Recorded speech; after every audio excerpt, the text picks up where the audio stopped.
You're now listening to Blerdkast, presented to you by Blerdography.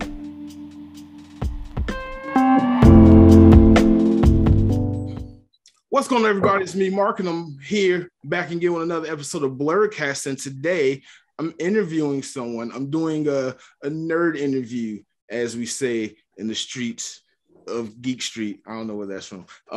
But go ahead and introduce yourself. Yeah, I'm Raphael Moran, and I am the host of the Geeky Dad podcast. I also have a spinoff of that show. It's called the Geeky Dad After Dark. The first show, it's basically me and my kids, and I introduce them to a new geeky item. It could be like a movie or a comic book or a cartoon or something, and we just talk about it, review it, and have fun. And the other show is basically me, sometimes with my wife, who is kind of like a non-geek, so I gotta introduce her to stuff. And sometimes I just have other podcasters on the show, and we talk about stuff, Okay, cool. Sounds like my show, minus having the family aspect of everything. But I've been listening to your show for a while now, and I gotta say I do like it. It was a little, I don't want to say jarring. It was not my first choice at first because I'm not a family man, but I need to open my horizons and get perspectives from everyone, because the stuff that we consume is not just for me, but it's for everyone. And it's important to get other people's perspectives on things. And you're a geeky dad. Like I mentioned in the pre-warm-up, I just became an uncle, and I'm very excited about introducing my nephew to all these things and want to go about the right way. And I'm going to look to you for guidance, because it looks like you're doing it and you're having fun. So much. I saw the Spider-Man No Way Home review. I wanted to ask, did you plan it like that? Is that how? Yeah, that was a spur of the moment type of thing we just decided to do. Okay. Yeah. I heard that. And I was like, yeah, okay. I kind of. You're talking about the one where they locked me out in a room and. No, it was the one where no, not Spider-Man. It had to be the one where you were going number 2. So it was was it the Miss Marvel's one? No, it wasn't that one. But they said you was going number 2, and it was like, we're just gonna, go ahead and watch it. And then you came in after, like, hey, what are you guys doing? So yeah, that was like I clicked on, then I saw the Spider-Man No Way Home review. So very entertaining. It's actually very entertaining. And it's very good to get their perspective of things, because like I said, this is for all of us, not just me. We might have one take on it because we grew up with certain things, but they're new to this. This is their first time doing this. Yeah. And something that all my friends who have kids tell me, it's interesting seeing the world through their eyes. It gives you that bright innocence, that perspective you can't get anywhere else that we once had. So I really like what you're doing on your podcast. So why don't you tell me, what have you been geeking out to recently? What have you been reading, watching, playing, creating, outside of doing other podcasts? Yeah, I'm doing a lot of I'm guesting on a lot of podcasts. Yeah, and just trying to get my just trying to get the word out on the show. Both shows are now pretty successful. They both got sponsorship. That's good. The lucky thing with me was when I started the show, I had sort of a fan following, because I used to write comic books, and I used to write articles for various geek related websites. So I had a little bit of a known name. So I had a pretty big audience as soon as I started, so it was an easy step, Right. Yeah. But now it's I'm trying to expand that a little bit more, Gotcha. Where are you trying to expand that a little bit more? What other areas are you trying to expand? Well, from what I've, the analytics from Anchor, they don't show much, but it's mostly in America. So okay. talking with like podcasters like in England, and the latest one I did was in Australia. Just trying to venture out outside of the United States. Okay, cool. I understand. It must be a nightmare trying to record and match up time zones when they're on the other side of the world. Yeah. And Australia's like a day ahead.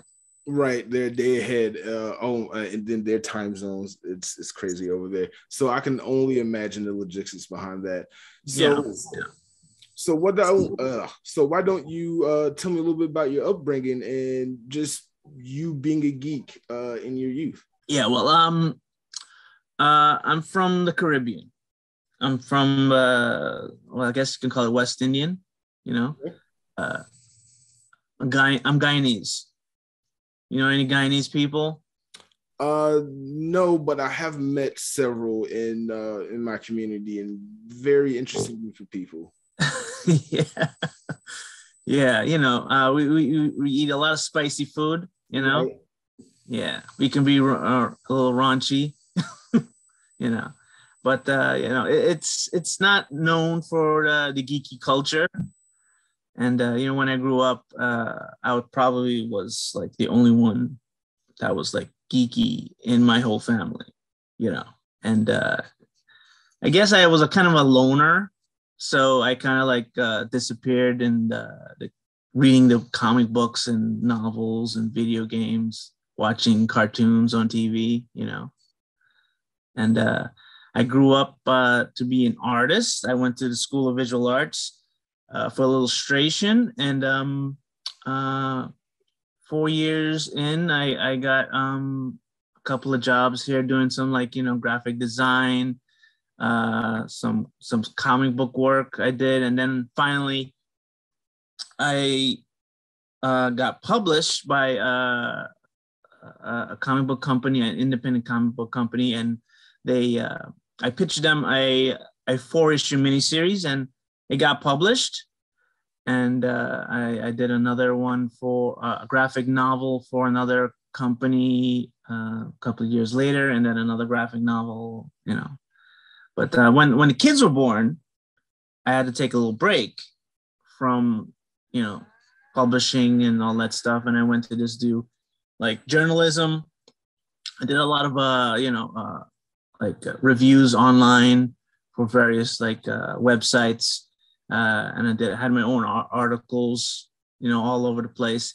And, I just concentrated being a dad, and working on my solo projects at home, And then when the COVID thing happened,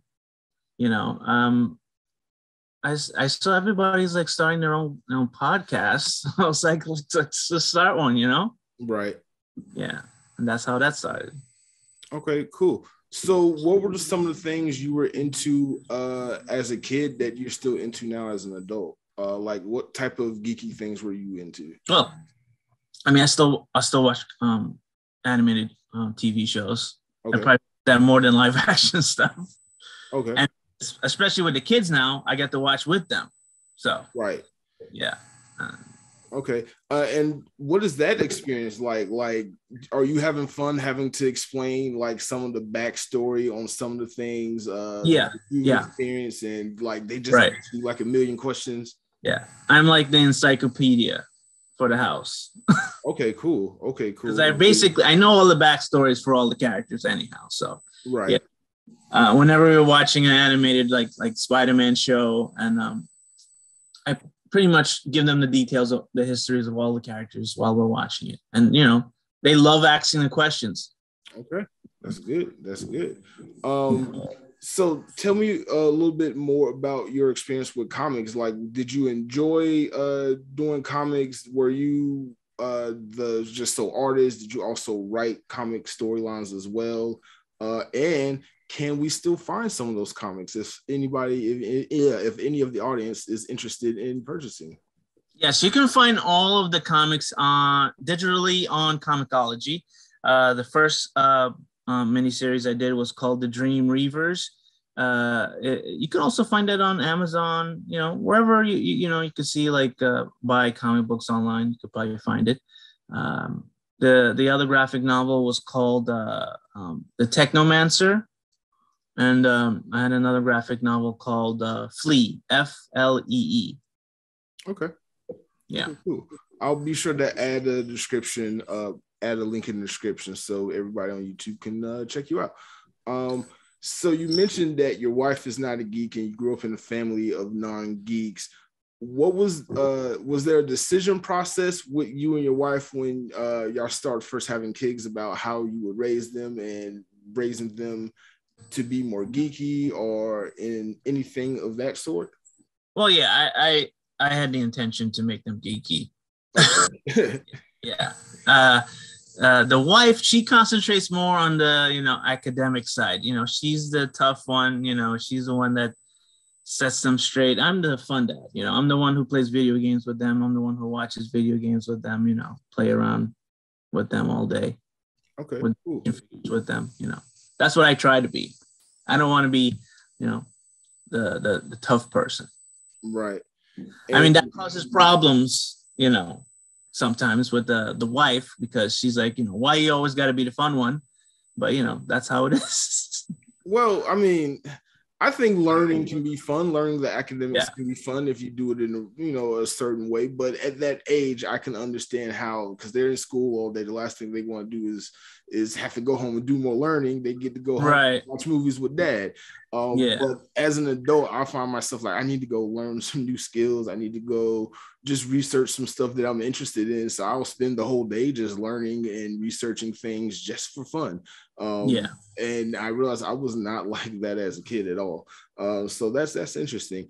Now, growing up with your family and you being the only geek, did you have like any struggles you had to endure just trying to just be your geeky self around your family? Because a lot of people who I interview grew up in certain communities where it's kind of not accepted and almost you had to be in the closet about your geekhood.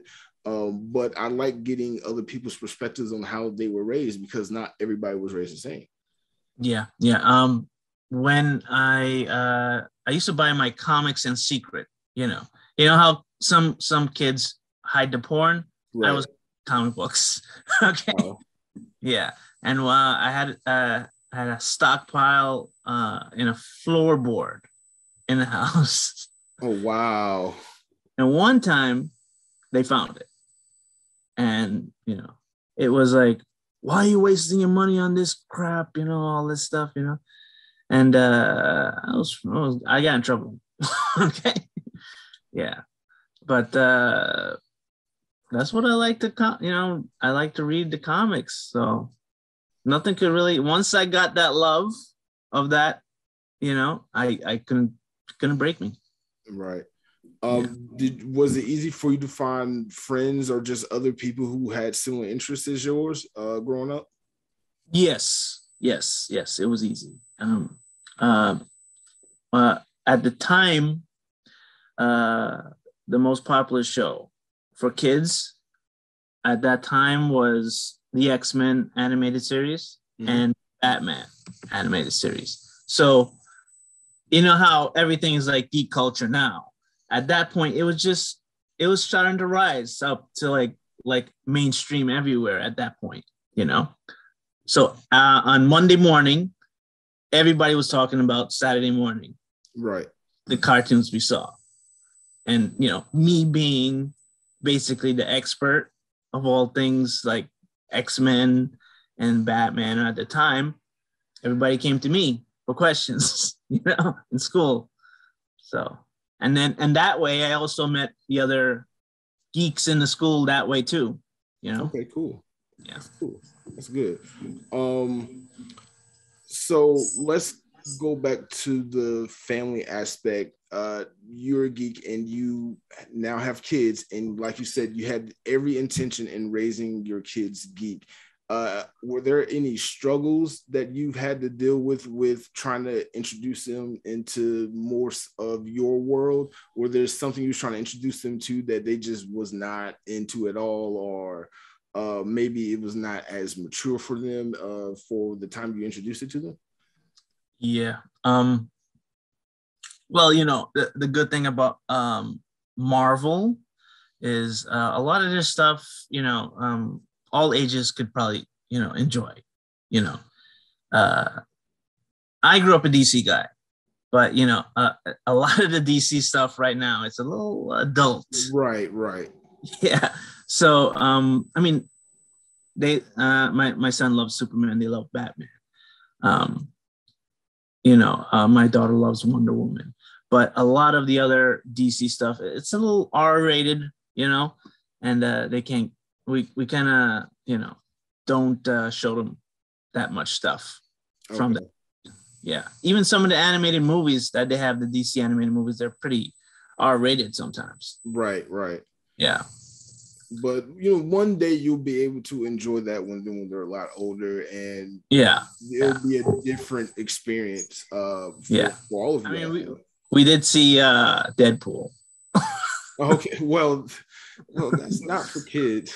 No, but it was like the TV edited version. So. Okay, well that's different. That's a lot different. Cool. Yeah. So is there something that you want to introduce them to that they are still too young for? Well, they love Star Wars.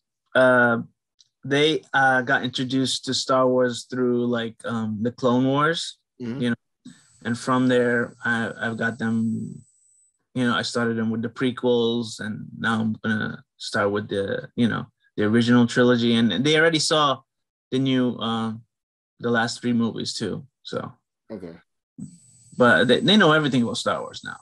Okay, they've been sucking it up. They have like kid versions of the stories, like a 5-minute version of like episode 1, 5-minute version of like the movies in book form, and they can read that pretty well and know about the whole history of Star Wars through these books. Okay, cool. I didn't know that. Yeah, very good. That's very good. So, what are some tips that you will have for new parents who just had kids who want to raise their kid geeky? Do you have some tips and tricks to the trade that you might want to offer? Well, I would say don't hide your geekiness when you're around your kids.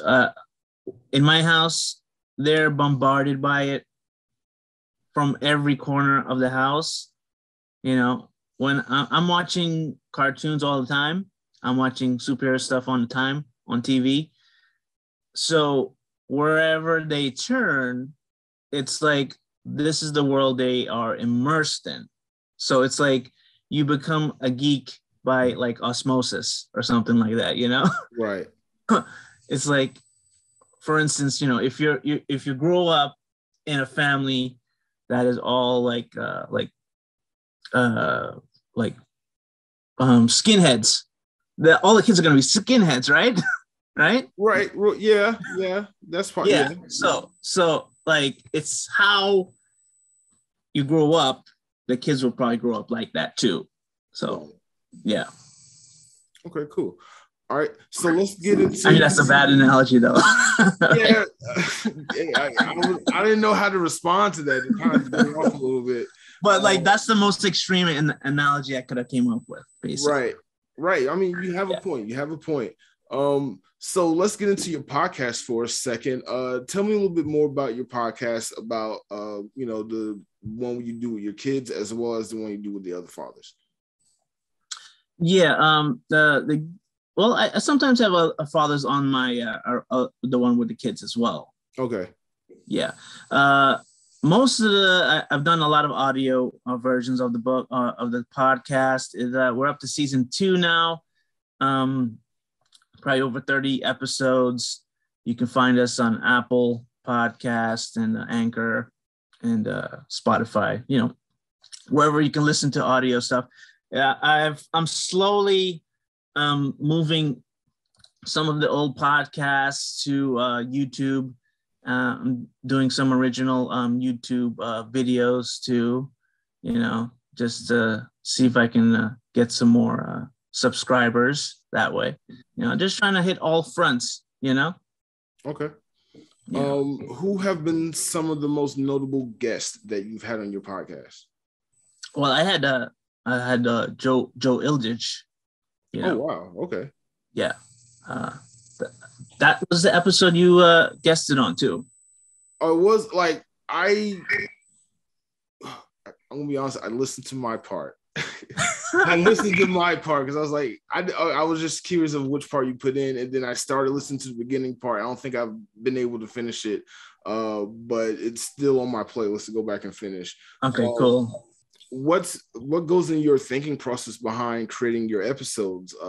Like as far as for content, do you have a set structure? Do you just go in and talk about everything that you want to talk about, or there's specific guidelines that you set up for how you structure your episodes? We most of the time played by ear. Okay. Yeah, and sometimes if we come up with a little skit, a funny little skit, we just do it on the fly on that day. We don't plan anything, Same thing with the bathroom thing. That was something we just came up the day of. Okay. Yeah. That's cool. And how are the kids enjoying being on YouTube and helping dad make podcasts and everything like that? Like you said, you're the fun dad, so I'm sure they're enjoying every second that they love it. They love it. They actually, when I tell them let's go do a podcast, they take off the TV, stop playing with their toys, and like, let's go. They really. And how often do they come up with ideas that you use? Well, I'm assuming it will be all the time. You're the dad, and I'm sure you can't say no to them. But let me ask this: have they come up with an idea that you was like, maybe that's not such a good idea? No. Okay, cool. The only thing, like, I don't probably like veto. Sometimes they want to do like a review for like a cartoon that probably wouldn't gain enough viewers if we did a review for that. Okay. Probably like I don't know if you've seen the Spirit, the horse show. No, I don't think I'm aware of that. Yeah, it's a show about a little girl and a horse. It's like not something like that would generate viewers, basically. Right. Yeah. Have you been like trying to teach them the analytics and some of the behind the scenes of what it takes to run Yes. I show them the analytics every day, and they're like, okay, I want that episode to do better, and we got to work on that episode, But I noticed that, the episodes, like my biggest episode was the No Way Home. Right. Not the first one. I have two, actually. There's an audio version where they lock me in a room, and I break down. I don't know if you heard that one. That's a funny one. Okay, I don't think I've heard that one yet. I definitely would have mentioned it. Yeah, it's on the audio version only, and they lock me in a room, and I break the door down, and they try to take the show away from me. That's one episode, but it's the highest listened episode that I have. Okay, cool. Do you think they're gonna have any interest in trying to like run their own YouTube channels and they have their own. They have their own YouTube channels. Oh, they do. Okay. The Multiverse Kids. You can check them out on YouTube. Okay. So let me ask you this, and I've asked this with other parents who also do YouTube and other content creators who have kids who introduce their kids to this world and also have them in front of the camera. Or were you a little worried or hesitant at first of releasing basically your kids online to the internet, to YouTube? You know how the internet works, and people can be keyboard warriors and say whatever they want. Was that something that crossed your mind when you started having them publish stuff within a minute? Well, I disable most of the comments on the YouTube pages, so they don't really comments. Yeah, but I'm not bothered by that. And in fact, most of the time we get good reviews, so they're always praising the kids, and they love reading the nice reviews. They get excited over that. Okay, cool. Whenever I don't get them as often, but when I get them, I like to print them out and just keep them up in my wall in my office just for motivation. Sometimes you sit there and you're going through the grind and you've done 4 or 5 records and now you got to edit at least 2 episodes and you're like, why am I doing this? And you just look up and like, oh, okay, at least some people out there like it. So I like to print them out just so I can look up and just have that for a little motivation kick when I'm doing those long editing grinds every night. Yeah, I mean, they really lift you up. Yeah, they do. They do.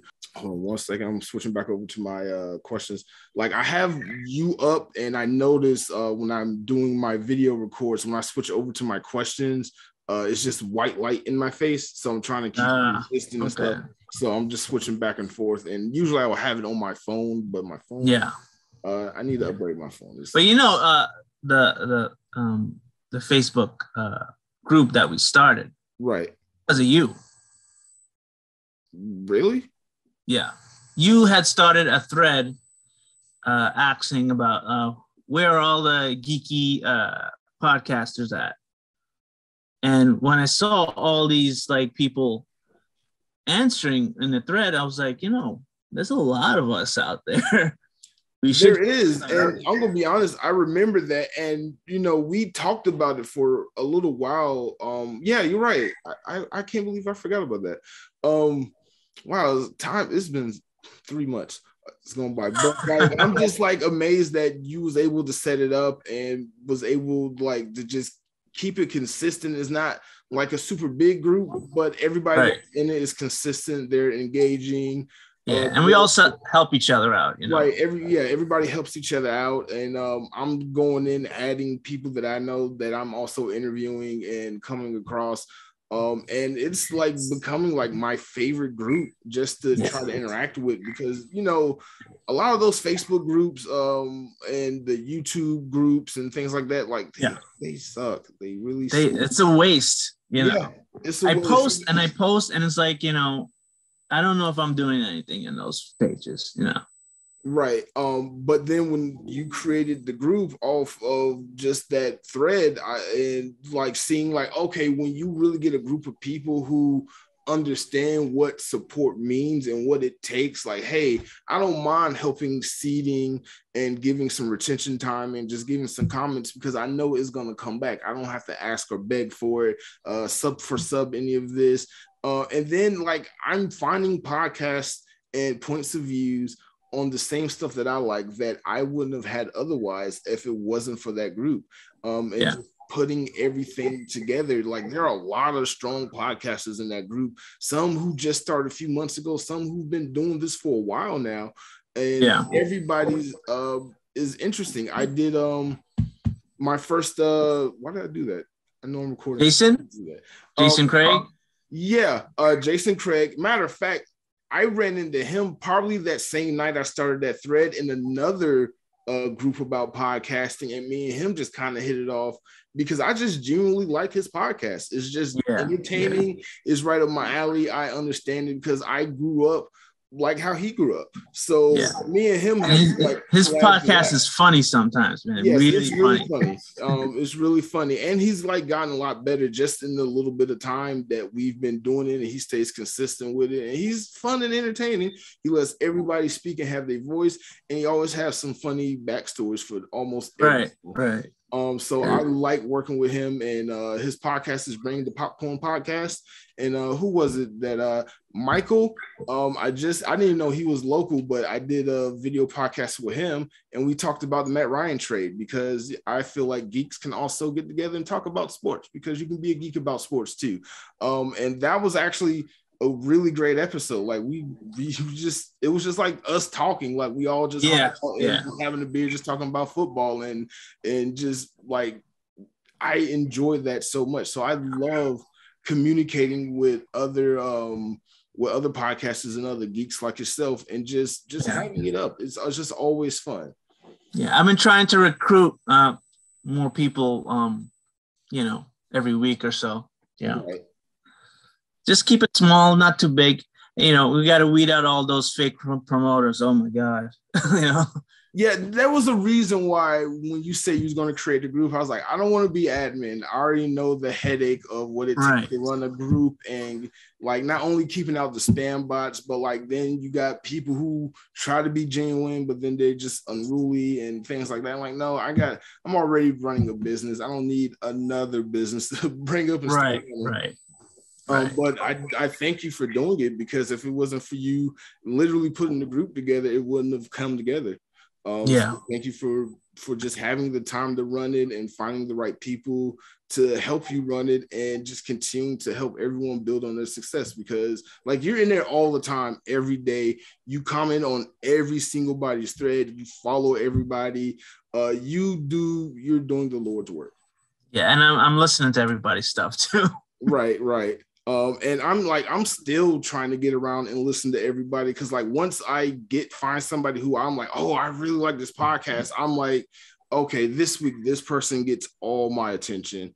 I'm gonna go down and try to listen to all the episodes and everything. Like I'm still going through Jason's stuff and the fandom hybrid podcast. I started listening to stuff too.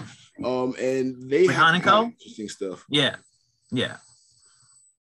So yeah, like they're right in Atlanta too. So yeah. He's right in Atlanta too. And I didn't know that, like, cause like even though it's a small group, like when you just kind of focus on a couple of people and you just start networking and doing stuff like that, you miss some other people. And that's what I've been doing. And I'm trying to be more open up and just trying to hit everybody whenever I can. I've set time aside every morning to make sure I go through this group first. And especially on Mondays when we do the weekly drops and everything, just make sure, okay, I got all my new episodes. Anybody new in the group, make sure I'm at least following them so I can start, listening to them or have them on my playlist.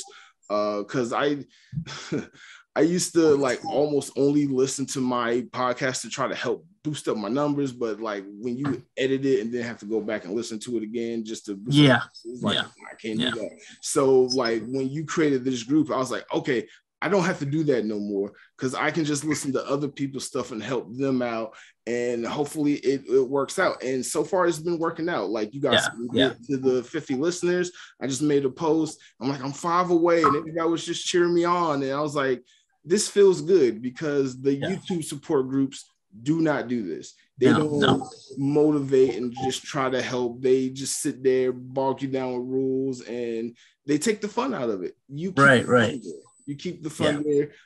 It's not a competitive thing. It's like a more of a nurturing environment. So I really appreciate it, how you run it. Well, what I try to say is like, if we all support each other, we all rise up together. You know? Right. Yeah. And I mean, my numbers have been consistent with since I started the group. So I guess it's paying off. Yeah, I've noticed that too. Because like I know Anchor doesn't give you a lot of information, but I try to comb through all of my analytics that I can. And now that I'm putting up my podcast on YouTube and I'm noticing a difference there. And now that I'm doing the video podcast, I'm noticing numbers there and some interesting trends. So I'm actually having fun, like just playing the game of the algorithm. Sometimes, because I now have a community that's more supportive. When I was just doing YouTube by itself, it was like you just by yourself. And the thing I hate about the YouTube stuff is like a lot of people, like they subscribe and then you don't see it, like it goes back down. Right. They subscribe and then unsubscribe. Right. Because they're either just trying to get your subscription. Because I understand the numbers work. You can't have 1,000 subscribers and then 1,000 followers. Is not going to work out that way within the algorithm sometimes. And then, some people just trying to get the numbers up in general, and they'll just do that. And it's kind of annoying. So I made a rule where I only follow and subscribe to people who I like, who I would just listen to anyway, or who I would want to generally support, because that way, when I go back and engage with them, it's just because that's what I will be doing anyway, not because, okay, I have to some YouTube channel halfway across the world doing something I don't even understand. And great video, guys, and they're in Bangladesh, and it's just, okay. Yeah, so I had to learn very quickly, like that. That's not the way to do this. There has to be a better way. There has to be a better way to run a community, to get together and help everybody flourish. And you're doing it. You're doing it. Yeah. We got a group. We got a nice group there, Right. Yeah. What are some tips you can offer other podcasters who are beginning or who want to start podcasting? Well, I'll give you a tip. And this is a tip you should do too, because you need to get your podcast in as many different apps as possible. I know. I'm slowly working on that. I keep every time I post in that one thread, they're like, this is an Apple podcast link. And I'm like, okay, let me go do it. And then I'm like, okay, I got to go work on my website. I got to go do this and do that. So I always end up getting distracted. But yes, I know, get your RSS feed on everywhere. Get it on every platform. Because I'm on Apple. I'm on Amazon Music. I'm on regular Amazon, like Audible. I'm on iHeartRadio. I'm on, Stitcher. I'm on Breaker. I'm on FM. There's so many different sites. Podchaser, Good Pods. Good Pods is a really good place too. And that's what I keep hearing. That's definitely when I have the time to sit up and just finish setting up all those things. I'll be able to do that. But I've been kind of swamped with just doing photos things lately. Yeah. But those things, they take 5 minutes. All you got to do is just put your RSS, copy paste, and that's it. 5 minutes. See, when I go do it with Apple, it's always giving me some type of error or issue that I have to go and resolve and try to figure out. And once I've done that a couple of times, I'm like, all right, let me go back to this when I have more time to understand what's going on. Apple was the most frustrating one, but like Amazon is fast. Okay. iHeart is also fast. Okay. Fast too. So I also felt like with like some of the bigger ones like iHeart, you will have to have like a certain subscriber count or a certain listener count to some of them. They didn't really ask me for that. Okay, cool. No. So what do I have mine? So I know I'm on, because Anchor comes with Spotify, Google Podcasts, and I do have not all of them, but I have a few on Apple because I've seen it because somebody else just did it for me for some reason. So I've seen it there, but I haven't like just had the time to put into just developing the podcasting side of everything with you going on with the corporate photography business, with helping my monthly clients and their subscriptions and all that stuff. I know it sounds like I'm making excuses, but I'm fairly busy. Like I said, all day I've been working on writing up a proposal for a wedding. Yeah. Which was something I didn't have to plan on doing. I planned on just doing a couple social media things and getting ready for this podcast. So sometimes it gets away with me. And I understand my biggest issue, especially now that I'm taking on more projects, is organizing everything and just having it flow together. That's the best thing I'm starting to learn, because I'm keeping experimenting with things. I'm like, okay, I like it. I'm going to implement this into what I'm going to do. Yeah. But I need to work out the details of everything before I move on to the next thing, or I need to just have the time to sit up and focus and just finish the things step by step that I need to, instead of keeping jumping around and just doing the things that come easiest to me and then putting off the other things for later. Right. So and I know another tip is you got to get good hashtag game. You know? Yeah. Like I get so many hits just by the hashtags that I put inside the description of the episode itself, especially when I put it on like Twitter. I put all the hashtags, and especially if there's a trending thing coming up, I usually put something that's trending inside the hashtag to get people to notice the episode. Right. Yeah, that helps a lot. So like I mentioned, or like you mentioned, you are a geek. Have you had the opportunity to go to any cons? Well, not since COVID. No. I mean, well, even before COVID. Yeah, I've been to cons. I've been signing at cons. I had my own table at cons. My kids, I started taking my kids to cons when they were in diapers. Okay, cool. Back in the day when New York Comic-Con wasn't so damn money hungry, they used to have kids free on Sundays. I don't think they do that anymore. But they used to come with me all the time. Okay, cool. Yeah.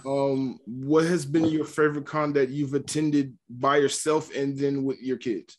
Yeah, well, I tend to not like the big crowded Comic Cons because it's a little too commercial and it's hard to stand out. Right. It's a booth, because you got like millions of other people there Right. for attention, and the prices for the booths are so expensive. It's like you're never gonna make your money back. Right, exactly. Yeah, so I like the smaller ones better, and to me, the smaller ones, when they're in like some kind of convention hall in a hotel somewhere, in Jersey or some backwoods area, they seem to be more of the real fans, Okay, cool. One with the big Comic Cons, like New York or, maybe San Diego. I haven't been to Dragon Con, but those two, though, they seem to be more geared towards Hollywood, and like movies and, not too much. No, I wouldn't necessarily say Dragon Cons like that. I'm saying like the New York and San Diego. Right. Okay. Yeah, definitely. Yeah. I agree to that. Yes. Yeah. Because most of the time, all you see is celebrities. Right. And hardly, big name like artists or comic book artists or anything like that, I know Dragon Con, I've heard that Dragon Con is more, a lot of cosplaying mostly, right? Yes, it's definitely a huge cosplay con, but Dragon Con is so big, you can find something that's there for you. There are parts of the con you can go to that aren't crowded that you can do with your family, and just have a good experience with they do panels from having panels with actors and actresses from not the big stuff, but like some of the more obscure stuff. They'll have some right. And then all the photo shoots for like cosplayers and things like that. The dealer's room, the 24-hour arcade. They have that? Yeah, wow. There's a 24-hour arcade, joystick game bar. They come in, they sponsor the arcade, and they just have a 24-hour arcade. Wow, that sounds already better than New York already. Okay. The tabletop stuff. They gave out free ice cream last year in front of the venue hall for the dealer's room. So every time you came in, you just get free ice cream. What else? It's a lot. Like, I swear, I've gone like 15 years and I still haven't done everything at Dragon Con, like the aquarium event. Wow. The Sipping Cosplay Aquarium event. That's something I really want to do. Like the really big panels that like wrapped around the building. I only started recently trying to do those.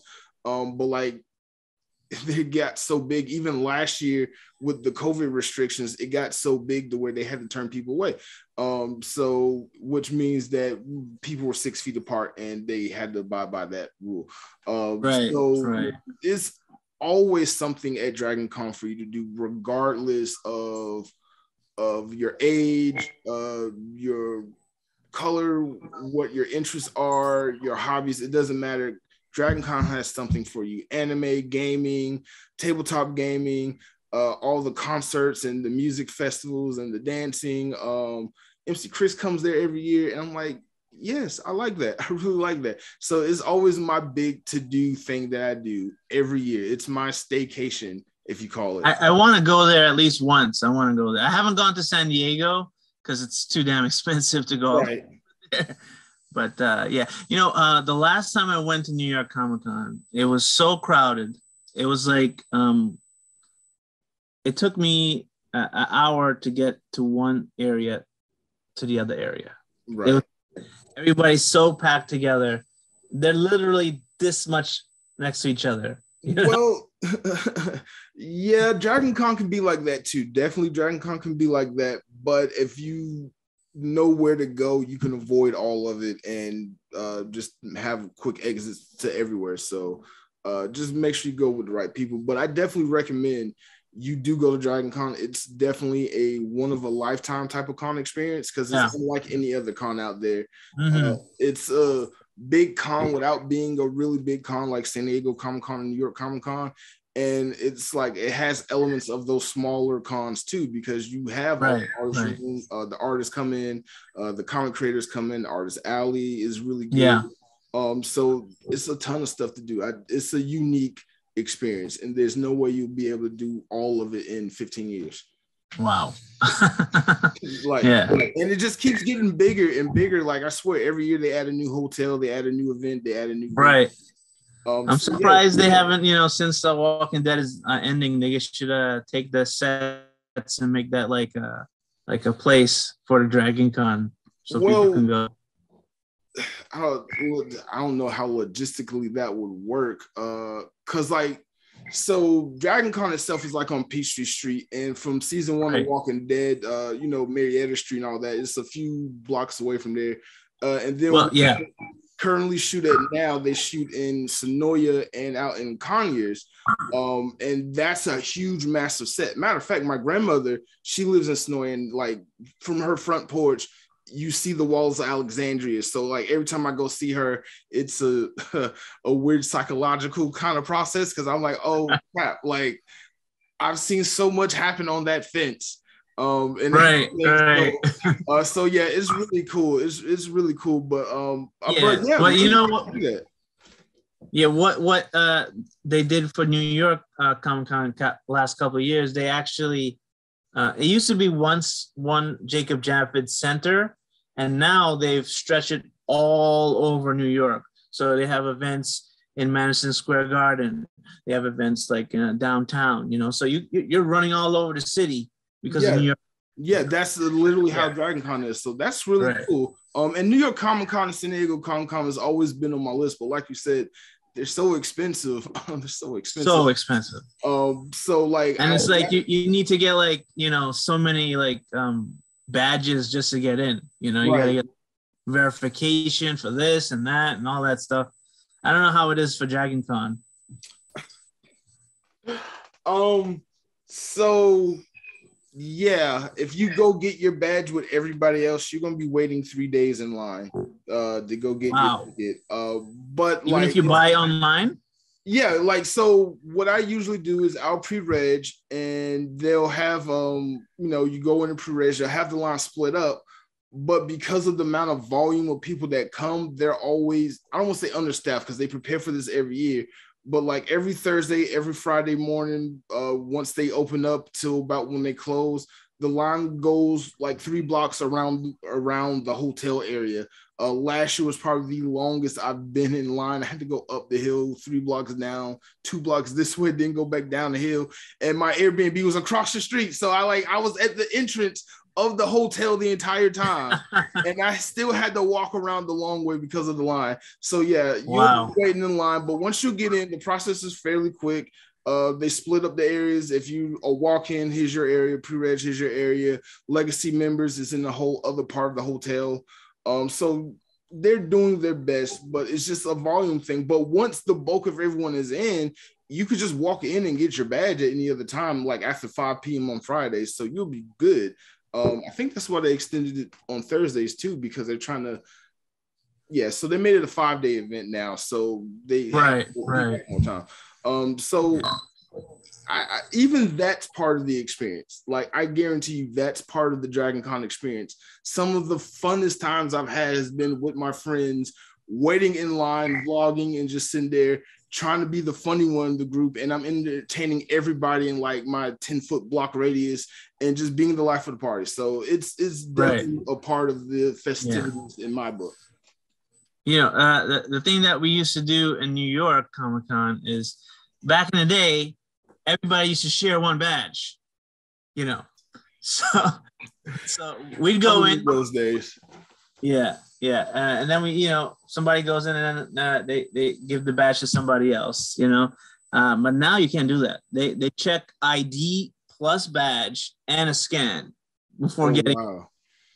So it's hard to even do that now. Oh wow, I'm glad. Well, Dragon Con's kind of tough, but like because I've gone there so much, I know how to get in and do what I need to do and sneak around, but I prefer to just go ahead and get the badge so I don't have to do that. But push come to shove, and I'm probably going to do a YouTube video on it soon. There's a way you can do it. And yeah, there's a way you can do it. I just need to make sure I put it out. If I put it out there, I don't get banned for doing it, because they will ban people for spilling the beans, if that makes sense.